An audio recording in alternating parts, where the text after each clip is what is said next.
de parole. Merci Patrice. J'ai pas préparé non plus, donc on a gardé les deux cancres pour la fin.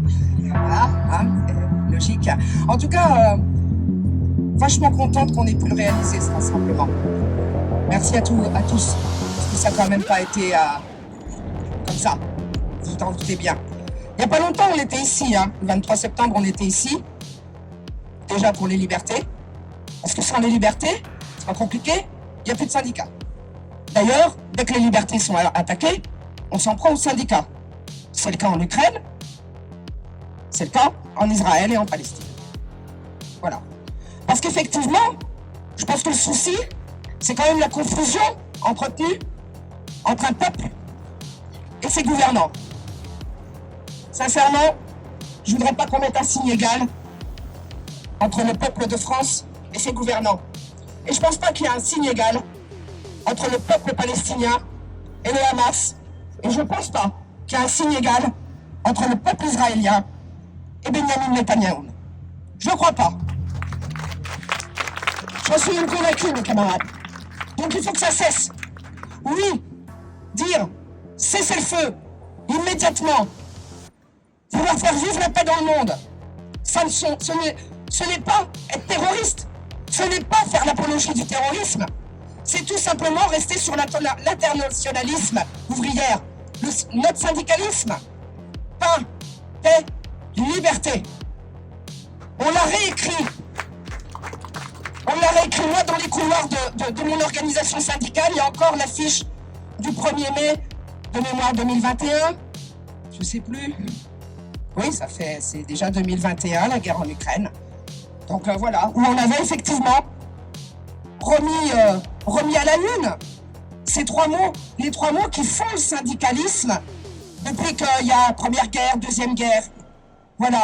Il y a même un camarade qui est devenu un camarade Force ouvrière, et un vrai camarade, et pas n'importe quel camarade, mais qui en 1914 n'était pas forcément parmi les plus grands pacifistes. Ça n'empêche pas qu'on peut se dire, même chapeau camarade, t'as plutôt évolué dans le bon sens, toi. Il s'appelle Léon Jouot. Il a été prix Nobel de la paix. Et il a tout simplement dit, et aujourd'hui je pense que c'est la seule chose qu'il faut qu'on retienne, l'union des travailleurs fera la paix dans le monde. La paix du monde. Donc oui, aujourd'hui, partout, ce sont les travailleurs qui reçoivent les bombes, ce sont les travailleurs qui sont encerclés, qui sont ghettoisés, au propre comme au figuré, ce sont les travailleurs qui sont poursuivis, réprimés, comme le camarade de la CGT du Nord, mais comme Sabine, pour qui on était aussi unis, rassemblés.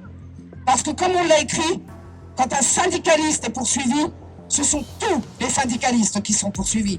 Tous ceux qui veulent tout simplement que vive la démocratie et vivent donc des différences d'opinion. On n'est pas tous, il y a 4 organisations syndicales, il y a les jeunes. S'il y en a 4, c'est parce qu'il y a des nuances.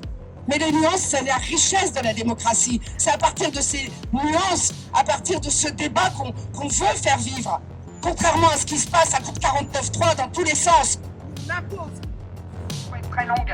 Les camarades l'ont dit, on est là effectivement parce qu'il faut défendre les libertés. C'est pas la première fois. Je crains que ce soit pas la dernière. Honnêtement. Ça fait même quelques années qu'on est dans la rue pour défendre les libertés.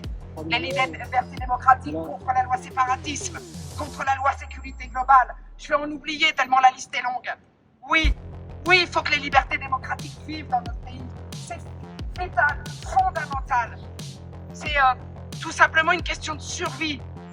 Et je terminerai juste avec une chose. On le sait, on ne peut compter que sur nous-mêmes, sur la force de notre union des travailleurs, jeunes, actifs ou pas, retraités, fonctionnaires, privés, ubérisés, chômeurs, dont on est en train de sceller le sort à l'assurance chômage, avec une volonté de travail obligatoire. Oui, l'heure est grave. On vit une page de l'histoire de France, mais une page de l'histoire du monde. Nous en sommes donc les acteurs, ça nous appartient donc. Personne n'est résigné, le combat continue, il continuera. Je ne sais plus qui disait depuis la nuit des temps. Bien sûr que toujours on cherchera à exploiter notre force de travail. Et toujours, nous demanderons à ce que notre force de travail soit reconnue et à ce que nous soyons libérés de nos entraves. Mes camarades, l'émancipation des travailleurs passera par les travailleurs, uniquement par les travailleurs, ça dépend de nous. Donc on continue, c'est pour ça qu'il faut se battre pour faire vivre les libertés et faire vivre les libertés partout dans le monde contre tous ceux qui vivent de la guerre, qui s'engraissent sur la guerre et qui en ce moment se font un fric monstre. Et ça va continuer. À tous les coups, le pétrole va flamber. Il y en a qui se frottent les mains. Il paraît que le Qatar finance le Hamas. Je sais pas moi, je sais pas. Mais enfin là, pour ceux qui donnent des leçons, il y a peut-être des questions à se poser. Parce qu'il me semble qu'il y en a qui sont très amis avec le Qatar. Merci.